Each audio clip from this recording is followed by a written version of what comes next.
What's going on, guys? It's Nick here, back with another video. It is officially the off season. I believe this is the first video I've done for the off season. I don't think I did one since the Super Bowl. We've got a ways to go until we get to like the NFL draft, till things really start picking up in fantasy. But why don't we keep producing some content sporadically while that's happening? I wanted to do an underdog draft for you guys today, just kind of show you the draft.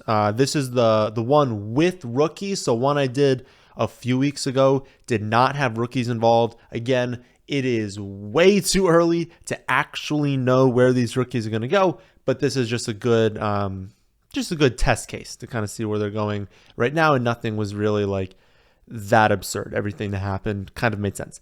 What I want to do to start the video, is give you guys an update on some of the projects I've been working on that you're going to see this coming year. If you have anything that I don't cover that you want to see, let me know in the comment section. But yeah, just kind of let you guys know where I'm at with certain things. And maybe some of these things, if you guys are in the Discord from last season, if you've signed up for this year, you might have access to some of these things. So just to let you know. So the first one is the custom ranking. So this is going to be where instead of having a billion different rankings pages on the website, there's just going to be the standard ones, standard, half PPR, full PPR, I think tight end premium, super flex, and 6-point passing touchdown. As you get beyond that, and if you want to adjust for different like league sizes too, when you get to more specific formats, things like that, 2 wide receivers, 2 flexes, all those different things. Instead of having all the drop downs, which confused a lot of people last year, I built out a sheet that you can use. All you have to do, and this is already built out basically, it's not like 100% ready to release. I'm just testing a few things out, but it's basically done. Is you'll just hit copy on the detailed projections and you paste it into a tab, and that's it. You'll be able to fill out everything, how many people are in the league, how many of each position are started, what's the bench size, different bonuses. You get bonuses for rushing yards, receiving yards, how many points does like tight end get? Some people have like weird tight end premiums. You can add in Superflex, all those things. You customize all of that, and then you just go over to the rankings tab, and it'll automatically calculate rankings based on your exact league size. So again, that's fully built out right now, but I'm not ready to like post it yet because you also don't really need it yet. After that, the big one people voted on was I posted a bunch of ideas and people voted in the Discord. What people voted on was the optimal strategy. So remember last year I went over scraping through like 7 years worth, I think, of drafts. Took all off season to do, scrape through all those years and say, how successful each year was taking 2 running backs, taking 2 wide receivers, drafting no running backs the first few rounds, like quarterback early, all those different strategies. How successful was that? As of recording this, and I have a run going right now, I am through 86,000 teams collected. Remember, my goal for each season is 100,000. So, and I can collect right now, given how fast the computer's working and doing other things, around 1,500 to 2,000 a day. That's kind of how many I'm able to like collect, clean, and save. And so within the next 2 weeks, I should be able to have all 100,000 teams collected.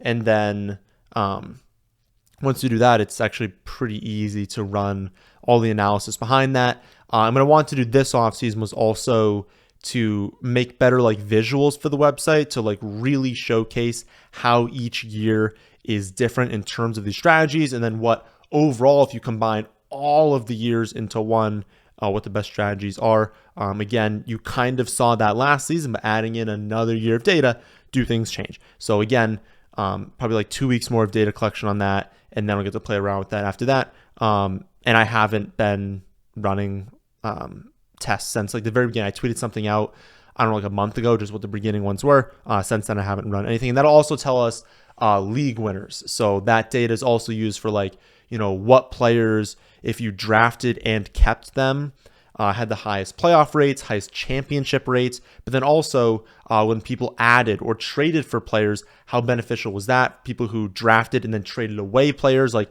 you can see all of those numbers, which can tell us a lot, right? Like how valuable was someone who did really well and then got hurt late in the season versus someone who was hurt early in the year and then did well late. Like which one of those two would be more valuable? So I'll look at those things as well. Betting model was after that. That's, I don't want to say 100% done. I'll probably still add like more features to that, but that's fully functional. It beats Vegas right now. It just works. Unfortunately, we only tested it for 1 week in the Super Bowl, and it spit out the exact line because the Super Bowl is going to be like the most efficient game of the season. You've got so much money coming in on it. The correct line is the line that it ends up with, which is what the model was predicting. Underdog simulations. That's going to be a fun one. That one's fully built out. It actually took a while to write the code for that because it was very, very confusing to figure out. But basically, I'm going to simulate, really it can simulate infinite times, but I'm simulating seasons for Underdog. So basically saying, okay, we have like 3-4 years worth of Underdog. I think 3 years of Underdog data. What has worked over the last 3 years is not necessarily what's going to work every year, right? That's a very small amount of data, just knowing that like random spikes from random players can just alter strategy like that. Like it's just not enough data. Like you need 20, 30, 40 years worth of data. And so that's basically what the code does, is it says, okay, if I draft a running back in round 3, what are the odds I get certain types of players? And then it simulates a random player for you given historic odds that we've seen over the last like 10 years. And it just cycles through that. It creates your best lineup every week. And it's just going to spit out basically what the best roster constructions are. It's built out. It's run initially. It's going to take a very long time to run through a lot of combinations. But yeah, that one is definitely going to be finished as well. And then the last one I have here, a trade calculator. I've already posted that one in the Discord. So if you have access to the Discord, if you've signed up for this season already, you have access to that. It's going to work now off of points per game. It's basically going to simulate your best starting lineup plus add in the flex. And it's very, very easy to use. You just type in the players that like are on each team, and you can just go in and click like, oh, I want to trade for this player, drop this player. Because basically, like obviously, let's say you trade for 2 players, you've dropped someone. So you could be like, I want to trade for Travis Kelce and Tyreek Hill. I'm going to trade like away this person and drop this person. And it's basically going to tell you crush the trade, obviously, because that would be a ridiculous one. But it just goes through and it just calculates how good is your team now, how good is the opponent, and if you should do the trade or not. Again, much, much, much easier to use than it was last season. So if there's something else that you want me to work on, I will have other things. What I'm going to do next is floor and ceiling projections. If you have an idea as to how I can calculate that, let me know in the comment section. But that's going to be the next project, is adding that in to the rankings, basically saying, on the elite players, their floor is much higher, and then you kind of get to like the middle rounds, and maybe there are some players who we're more confident in, but we know the ceiling's not there. That'll show in the floor and ceiling projections, whereas some players, like there's a bigger range to their potential outcome, and so you're going to see a very low floor, but maybe a high ceiling, and maybe you're at a point in the draft where you want to access ceiling, you lean towards that player. So I'm going to work on that. I have no idea how I'm going to do it yet, but again, if you have ideas, let me know. And then again, let me know any other projects you might want to see worked on. So here's my draft. For those of you listening on the podcast version on like Spotify, iTunes, I'm just going to like talk through all the picks here. I'm just remembering, I feel like I had the 6th pick last time, and I remember when I was doing this draft, I did this draft like probably like 5 days ago, so I might not remember everything here. But I remember I was at the Kelce pick, and I was like, wait, I showed you guys a Kelce team last time, so I'm not going to draft Kelce again. I think Kelce would have been a perfectly fine pick. Started off Jamar Chase. This is like the overall draft. Jamar Chase, McCaffrey, Jefferson, Kupp. I think that's going to be a very, very common top 4 this season. People are going to lean towards these stud wide receivers, even with Kupp getting injured. You know he's going to be back. You know he's going to be good. You just know those 3 wide receivers are going to be incredible. People are going to shy away from running backs, I think, a little bit in the first round this season. But then McCaffrey, we all know, is awesome. That's going to be the first 4. Patrick Mahomes goes 5th. Well, that's not going to happen. But what I've been seeing is Mahomes, Burrow, Hurts, Allen, they are going in the second round. Maybe Burrow kind of going in that like 3rd round. But like they are gone in the second round. If you remember back to last season, Josh Allen was the only one that ever even sometimes went in the second round, but a lot of times he'd go in like the mid third, kind of in this range here. That's not happening. Like literally 4 quarterbacks are off the board by that third round. I do have initial 2023 projections on the site, and I did go through and make underdog projections. I did not have that in time to make this like draft. Like by the draft, I didn't have that, so I was just going off of what I thought in my head. But if like you are drafting an underdog, you can upload that directly to the website. Again, it's under the underdog tab on the website. It's so easy. I think there's a video somewhere on the site, but you just click CSV, you go to underdog, you upload it. It'll take you 30 seconds to do, and it's so beneficial to have it directly uploaded to the site. But yeah, those are up, and the like 2023 rankings with rookies are also up there, and detailed projections as well. Bring that up because I went through, I did the quarterbacks.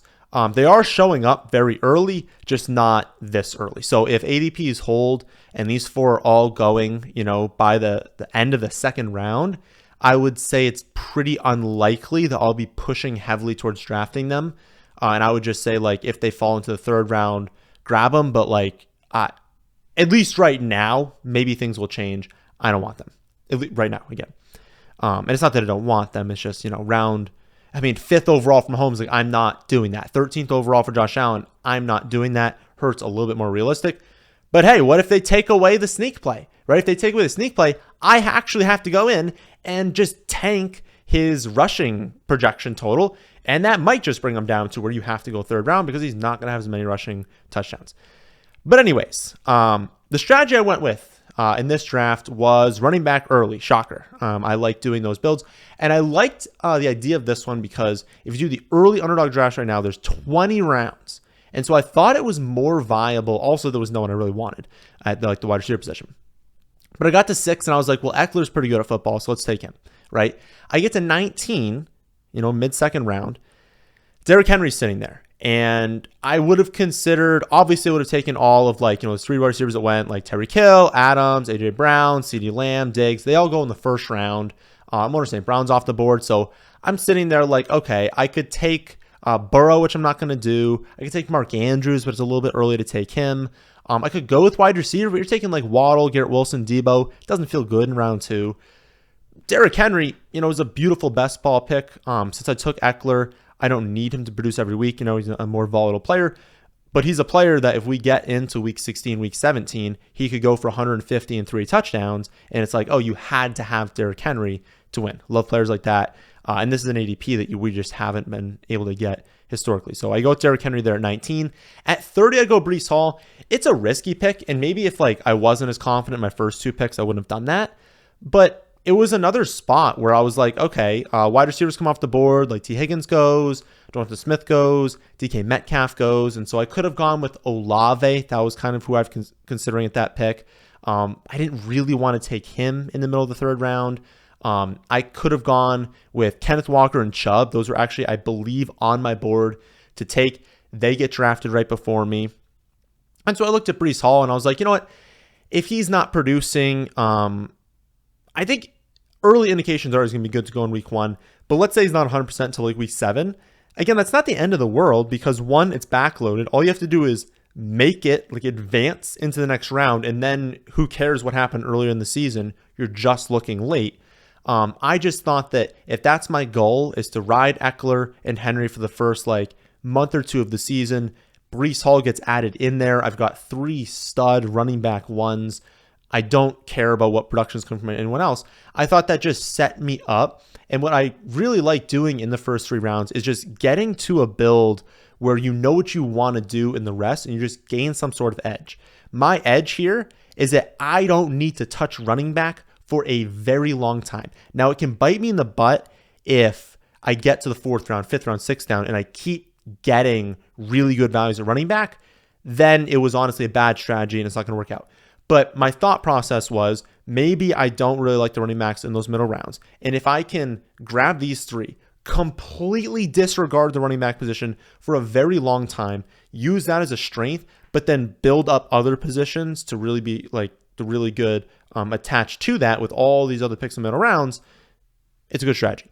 And we'll honestly see how viable that strategy is when all the models run for Underdog. But I think just creating some sort of positional advantage for myself, setting myself up, knowing also, again, 20 rounds, I have extra rounds to take other spots. And so I abandoned them. I mean, it is not until the 14th round that I take another running back. I take Spears, rookie. It basically was just, listen, I haven't done analysis into rookies yet. I was just taking a running back that he was my top projected on the board when I did go through and kind of evaluate each rookie, just generically project them out. Someone actually asked how I was projecting rookies. Basically, anyone who's a rookie or a free agent that I'm pretty sure is going to be on a different team, like say Aaron Rodgers, like we know Derek Carr, I assigned all those players to just a random team called free agents. I gave that team average production across the board for touchdowns, rush rates, just anything given my projections, what was the average team's production, because we don't know where these players are going to go. And then just said, okay, if they were on this average team called free agents, what do I think they would do? Again, given average levels of need, right? This team isn't like, oh, we need a wide receiver. And so all these free agents are wide receiver ones, just like an average level of need. Again, it's not perfect, but it's what we have to do. Yeah, he was the top one on the board. But again, round 14, that's what the edge gave me in taking these 3 running backs. So we take those. 4th round, I go Kittle. I was not in love with that pick. I think, I actually was considering, I was like, well, if Dalvin Cook is here and I can also take Dalvin Cook, I basically wouldn't have drafted another running back. I would have taken those 4 and then said, I'm done. Dalvin Cook in the 4th round, Derrick Henry in round 2. Like, these are things that we haven't seen historically. I know these players are going to start to fall off with age, but I feel like people are kind of overreacting to this season a little bit with those 2. But he goes. I was obviously hoping that, or he doesn't go, excuse me. He doesn't go. That was my thought process, was taking him, and basically having those 4, not taking another one. At the end of the day, I was like, it's probably too many running backs. Let's just stick with 3. Because honestly, with 3, I had a team this season with only 18 rounds. It only had 3 running backs. I only took running back in rounds 1, 2, and 3. It advanced, I think, twice in Best Ball Mania. So like I won the league for the regular season. Then it won the next round and advanced again. So it's very viable to just take 3 running backs and do nothing else. And I was like, I don't know. I didn't love it there. I wanted to go with Kittle. Basically thought was, I've crushed running back.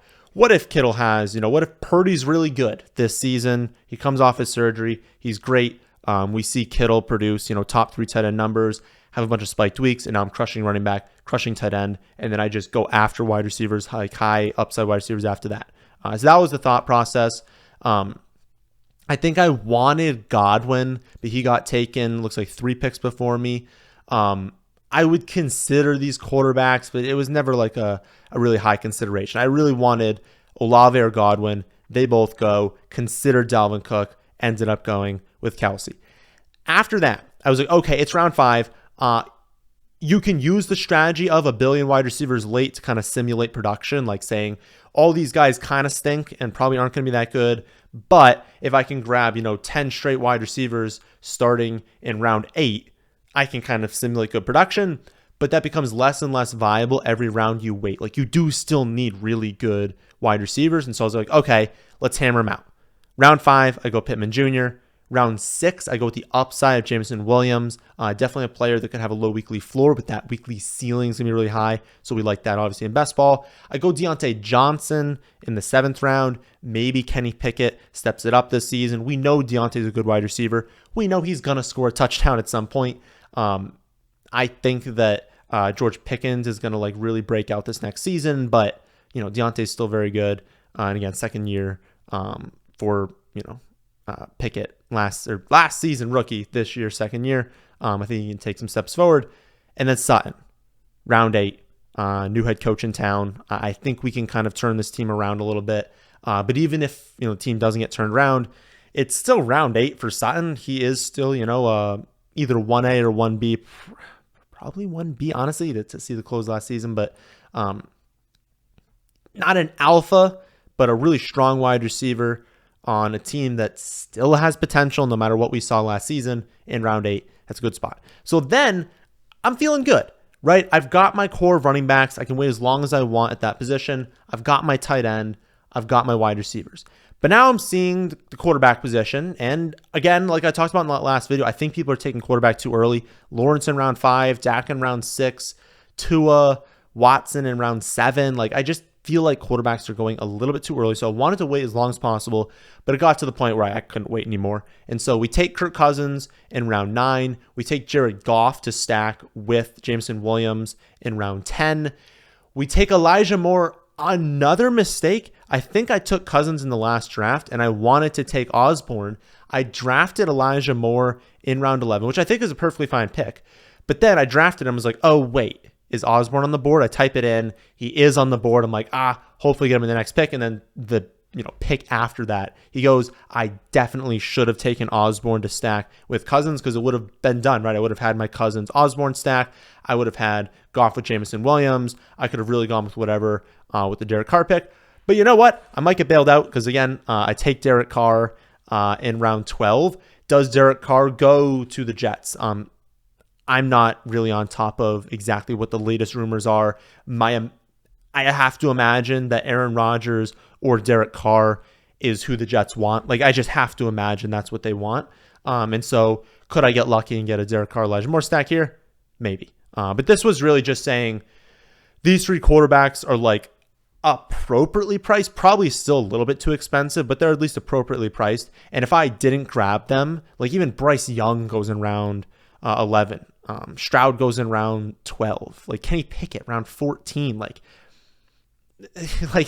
these are not sure things. Mac Jones, Jordan Love, Brock Purdy in round 15. Like, I can only wait so long. I don't want to be like this team over here that, has, I guess, Hurts here, but like, let's pretend they didn't draft Jalen Hurts. You've got Trevor Lawrence in round 5. I don't know why they drafted 4 quarterbacks, by the way. Desmond Ridder in the 18th, Tannehill in the 19th. Like, what if that was me and I didn't have Hurts, right? Like, I can't go into the draft or exit the draft, I guess, with Desmond Ridder and Ryan Tannehill as my quarterback. So it is kind of a situation where it's like, until people stop taking them so early, you can scream at the board all you want and be like, why is everyone taking these players and get really good skill positions?